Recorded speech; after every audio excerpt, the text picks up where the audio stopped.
I will say, while we're on the topic of health, is, I smoked cigarettes for a long time from a very young age. I got off of cigarettes. I went to vaping because it's marketed as like the good alternative, right? I would argue that vaping is honestly worse for you. It's wet vapor. You're coating your lungs in wet vapor, and it's not nicotine that you're really being addicted to. Like when I quit vaping, it was the worst thing that I probably the worst vice I've ever gotten off of is you're literally vaping seed oil, soybean oil. I mean, the most highly addictive things that you're already consuming on a regular basis in your diets.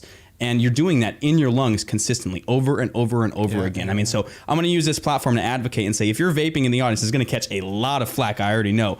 Just quit. The first 4 days, if you can make it past the first 4 days, you won. Just get it out of your system. I don't even know what the point of vaping is. It's called douche fluting for the record. Everyone needs to understand that. And there's things you should look at. Exactly, popcorn lung. Vitamin E acetate. That was in the dab carts for a long time. And that's when Trump, I believe, he signed the executive order upping the smoking age from 18 to 21 is because of the vitamin E acetate. Wow. They were making carts at home and then selling it to children, and people were just popping up with popcorn lung all of a sudden. What's popcorn lung? Crack or ingesting seed oils? Popcorn lung.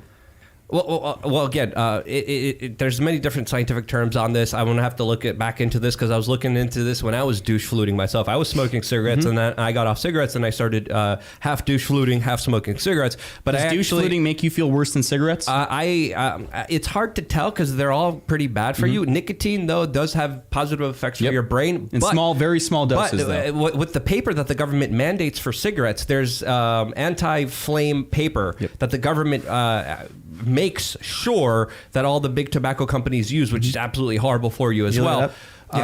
Well, in the vape, you're vaping metal particles over and over again. I just want to recommend for people, there's a great book, The Easy Way to Quit Smoking. I tried everything to quit smoking. Nothing worked, but I read that book, and it actually helped me. Cold showers. Stopped it. And I stopped cold turkey, and it was very easy. The Easy Way to Quit Smoking. What's popcorn? Yeah, there was a 2 years ago, there was a bit of, maybe 3 years ago at this point, it came out that vitamin E acetate was in the nicotine vapes and causing what they call popcorn lung, also known as bronchiolitis obliterans or obliterative bronchiolitis. Wow. That's a word. Yeah, it's a disease that results in the obstruction of the smallest airways of the lungs, the bronchioles, due to inflammation.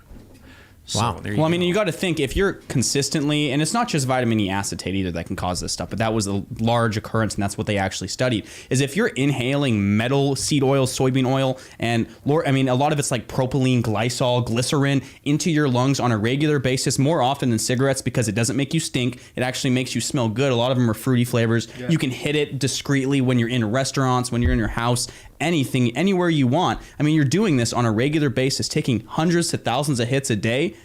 Your body, I mean, all things in moderation, your body is not going to have a good reaction to smoke filled with all these chemicals and toxins entering you over and over again. Yeah, can we just bring back natural tobacco and crack already? Yep. Well, seriously. Right, hey, listen, guys. I smoked cigarettes for longer than Taylor's been alive, and I disagree strongly. Cigarettes are the worst damn things in the world.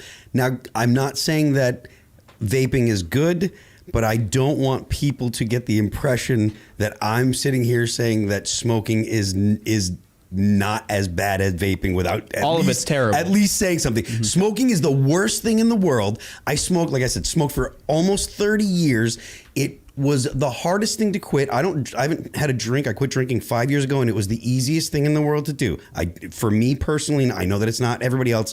I understand that people have different situations, but for me, it was easy. Smoking cigarettes, if I'm around people that smoke too much, I'm not the guy that's like, oh, get that away, that's awful. I'm like, I'm going to beat you up and take them all. Go away.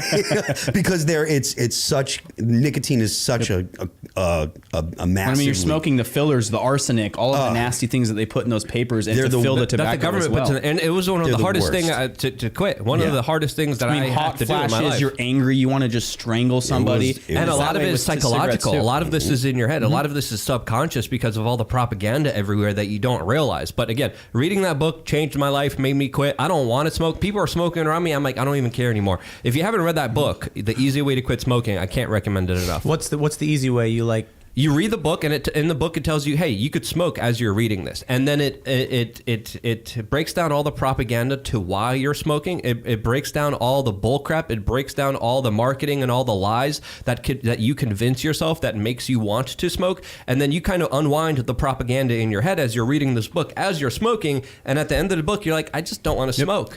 The easiest thing for me to quit was, I remember I went on a hike. And I had just like went off on a little tour, and I used to be very athletic, in high school, and I used to do bodybuilding. I used to do the whole 9 yards, and I climbed about 20 rocks off this trail, and I got to the top, and I felt like my lungs were going to explode. And ever since that day, I didn't hit a vape.